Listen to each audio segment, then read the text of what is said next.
ಅನ್ನದಾತರನ್ನ arrest ಮಾಡಿದ ಪೊಲೀಸರು. ದೇವನಹಳ್ಳಿಯಲ್ಲಿ ಅನ್ನದಾತರನ್ನ ಬಂಧಿಸಿದ ಪೊಲೀಸರು ಭೂಸ್ವಾಧೀನ ವಿರೋಧಿಸುತ್ತಿದ್ದ ಪ್ರತಿಭಟನಾಕಾರರನ್ನ ಬಂಧಿಸಿದ್ರು. ಕೆಐಡಿಬಿಯಿಂದ ಭೂಸ್ವಾಧೀನ ಕೈಬಿಡುವಂತೆ ಒತ್ತಾಯಿಸಿ ದೇವನಹಳ್ಳಿ ಚಲೋ ಹಮ್ಮಿಕೊಂಡಿದ್ದ ಅನ್ನದಾತರು 1777 ಎಕರೆ ಭೂಮಿಯನ್ನ ಭೂಸ್ವಾಧೀನದಿಂದ ಕೈಬಿಡುವಂತೆ ಅನಿರ್ದಿಷ್ಟ ಕಾಲ ಚನ್ನರಾಯಪಟ್ಟಣದ ನಾಡ ಕಚೇರಿ ಮಸ ಸಮಿತಿ ಸುಮಾರು 4 ವರ್ಷಗಳಿಂದ ಪ್ರತಿಭಟನೆ ನಡೆಸ್ತಾ ಇದೆ. ಪ್ರತಿಭಟನಾಕಾರರು ಹಿಂದೆ ಬಿಜೆಪಿ ಸರ್ಕಾರದ ಆಡಳಿತದಲ್ಲಿ ಭೂ ಸ್ವಾಧೀನಕ್ಕೆ ಮುಂದಾಗಿದ್ದು ವಿರೋಧ ಪಕ್ಷದ ನಾಯಕನಾಗಿದ್ದ ಸಿದ್ದರಾಮಯ್ಯ ನಮ್ಮ ಸರ್ಕಾರ ಅಧಿಕಾರಕ್ಕೆ ಬಂದರೆ ಭೂ ಸ್ವಾಧೀನ ಕೈಬಿಡುವ ಭರವಸೆಯನ್ನ ಫ್ರೀಡಂ ಪಾರ್ಕ್ನಲ್ಲಿ ರೈತರಿಗೆ ನೀಡಿದ್ರು. ಈಗ ಅದೇ ಸಿದ್ದರಾಮಯ್ಯ ಇಂದು ಮುಖ್ಯಮಂತ್ರಿಯಾಗಿ 2.5 ವರ್ಷ ಕಳೆದರೂ ರೈತರಿಗೆ ಕೊಟ್ಟ ಭರವಸೆಯನ್ನ ಉಳಿಸಿಕೊಳ್ಳಲಿಲ್ಲ. ದೇಶದೆಲ್ಲೆಡೆ 50 ವರ್ಷಗಳ ಹಿಂದೆ ನಡೆದ ತುರ್ತು ಸ್ಥಿತಿ ನೆನಪಿಸಿದ್ರೆ ದೇವನಹಳ್ಳಿಯಲ್ಲಿ ಅನ್ನದಾತರನ್ನ ಬಂಧಿಸಿದ ರೀತಿ 50 ವರ್ಷಗಳ ನೆನಪು ಮರುಕಳಿಸ್ತಾ ಇದೆ.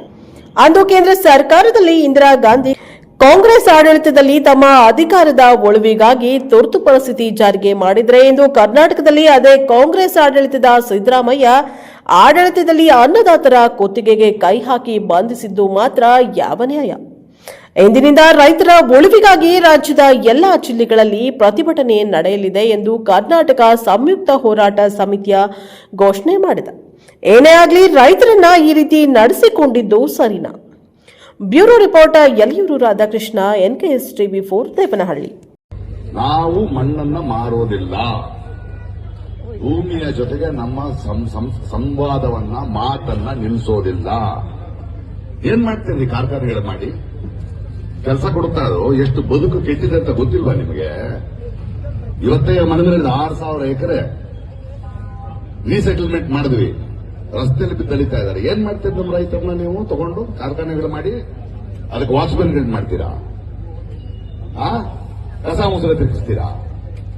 ನಿಮ್ಮಂತ ಅತ್ಯಂತ ಬುದ್ಧಿವಂತರಿಗೆ ಯೋಚನೆ ಮಾಡೋಕೆ ಹೊಟ್ಟೆ ತುಂಬಿಸೋದು ನಾವು.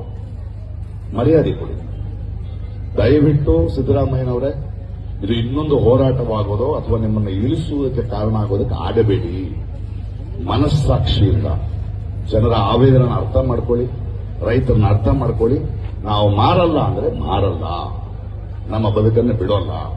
ಹಾಗೇನಾದ್ರೂ ಆದರೆ ಇವ್ರ ಜೊತೆ ನಾನು ಇಲ್ಲೇ ಮಲಗ್ತೀನಿ.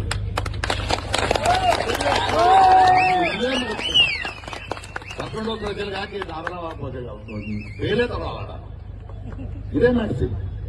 ಯಾವ ರಾಜಕಾರಣ ನಡೀತಾ ಇದೆ ಅಲ್ಲಿ? ಜನರನ್ನು ನಿಲ್ಲಿಸ್ತೀರಾ? ಪೊಲೀಸರನ್ನು ಉಪಯೋಗಿಸ್ತೀರಾ? ಯಾವ ಸರ್ವಾಧಿಕಾರ ನಡೀತಾ ಇದೆ ಅಲ್ಲಿ?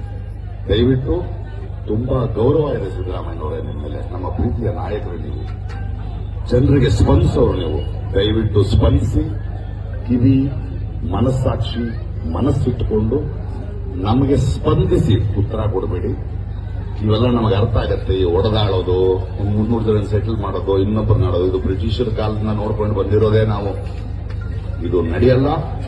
ನಮಗೆ ನಮ್ಮ ಭೂಮಿ, ನಮ್ಮ ಬದುಕು, ನಮ್ಮ ನೆಮ್ಮದಿ ಬೇಕು.